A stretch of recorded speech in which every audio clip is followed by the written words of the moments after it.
Halo semuanya, kenalkan nama saya Leonardo Saragi. Pada video kali ini saya akan mempresentasikan hasil makalah saya tentang peramalan penjualan. Pengertian peramalan penjualan. Menurut Nasution, peramalan adalah proses untuk memperkirakan berapa kebutuhan di masa datang, meliputi kebutuhan dalam ukuran kuantitas, kualitas, waktu, dan lokasi yang dibutuhkan dalam rangka memenuhi permintaan barang ataupun jasa. Ramalan penjualan merupakan proses aktivitas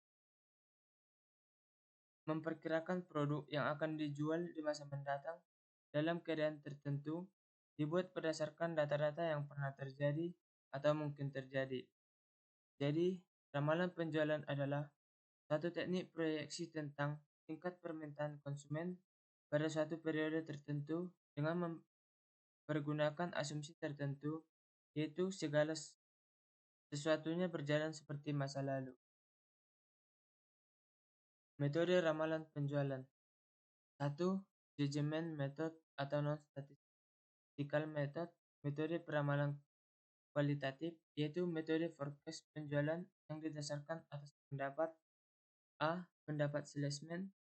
Salesman diminta untuk mengukur apakah ada kemajuan atau kemunduran segala hal yang berhubungan dengan tingkat penjualan pada daerahnya masing-masing. B.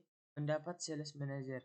Pada umumnya, estimasi kepala bagian penjualan dapat lebih objektif karena mempertimbangkan banyak faktor. C. Pendapat para ahli.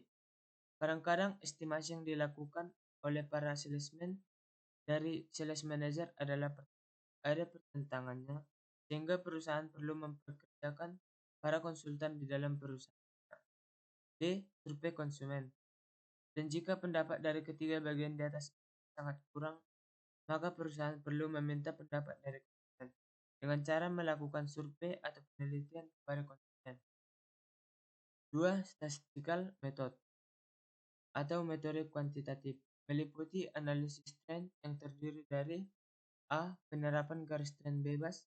Pada umumnya, metode tren bebas cenderung digunakan sebagai analisis pendahuluan yang akan memberikan gambaran awal dari suatu permasalahan yang akan dihadapi.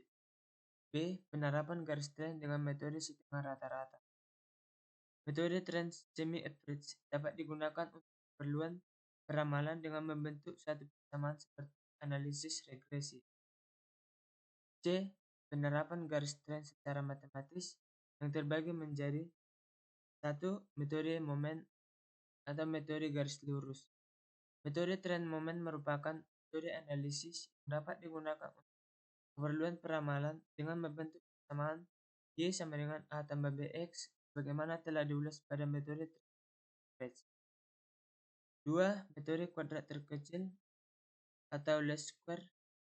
Metode untuk menghitung nilai tren pada tahun berjalan dan untuk mencari forecast pada periode yang akan datang. 3. Analisis korelasi atau metode regresi. Digunakan untuk menggali hubungan sebab akibat antara beberapa variabel. Perubahan tingkat penjualan akan terjadi tidak hanya ditentukan oleh pola penjualan, tetapi juga ditentukan oleh faktor lain. Yang ketiga, specific purpose method. Specific purpose method adalah cara khusus meramalkan penjualan dengan menggunakan analisis market share, analisis produk lain, dan analisis pengguna akhir model kuantitatif atau statistik dalam realita penggunaan secara keseluruhan sekurang dapat dipercaya hasilnya. Faktor-faktor yang mempengaruhi pemilihan ramalan penjualan. 1. Sifat produk. Pada produk ini lebih mengedepankan pada sifat produk yang dihasilkan oleh perusahaan, apakah produk ini bisa bertahan dalam jangka waktu yang panjang atau dalam jangka waktu. Yang kedua, metode distribusi. Pada faktor ini lebih menitik beratkan pada metode distribusi yang dipakai oleh perusahaan, di mana letak perusahaan apakah dekat dengan pasar atau dekat dengan bahan baku. Yang ketiga, luas usaha.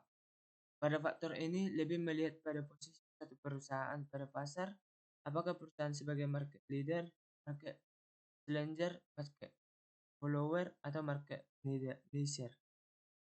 Yang keempat, persaingan. Setelah mengetahui posisi perusahaan, bagaimana ketika persaingan dengan perusahaan pesaing. Yang kelima, data historis yang tersedia. Data historis yang diperlukan di sini minimal berjumlah 5 tahun terakhir dari perusahaan. Tujuan peramalan. Menurut Heiser dan Render, ramalan atau forecasting mempunyai tujuan antara lain: yang pertama, sebagai pengkaji kebijakan perusahaan yang berlaku saat ini dan di masa lalu, dan juga melihat sejauh mana pengaruh di masa datang. Yang kedua, peramalan dibutuhkan karena terdapat time lag atau delay antara ketika suatu kebijakan perusahaan ditetapkan dengan ketika implementasi. Yang ketiga, peramalan adalah dasar penyusunan bisnis di suatu perusahaan sehingga bisa meningkatkan efektivitas sebuah rencana bisnis. Kesimpulan, ramalan penjualan adalah satu teknik proyeksi tentang tingkat permintaan konsumen potensial pada suatu periode tertentu dengan mempergunakan asumsi tertentu, yaitu segala sesuatunya berjalan sebagaimana yang lalu. Ramalan penjualan memiliki tiga metode, yaitu judgment method atau non-statistical method, metode peramalan kualitatif, statistical method, metode kuantitatif, dan specific purpose method. Pemilihan ramalan penjualan dipengaruhi oleh beberapa faktor, yaitu sifat produk, metode distribusi, tugas usaha, persaingan, dan data historis. Forecast penjualan sangat berguna sebagai acuan perusahaan berapa banyak harus memproduksi suatu barang ke depannya. Baiklah semuanya, mungkin itu yang dapat saya sampaikan. Kalau ada salah, saya mohon semuanya memaklumi. Sekian dan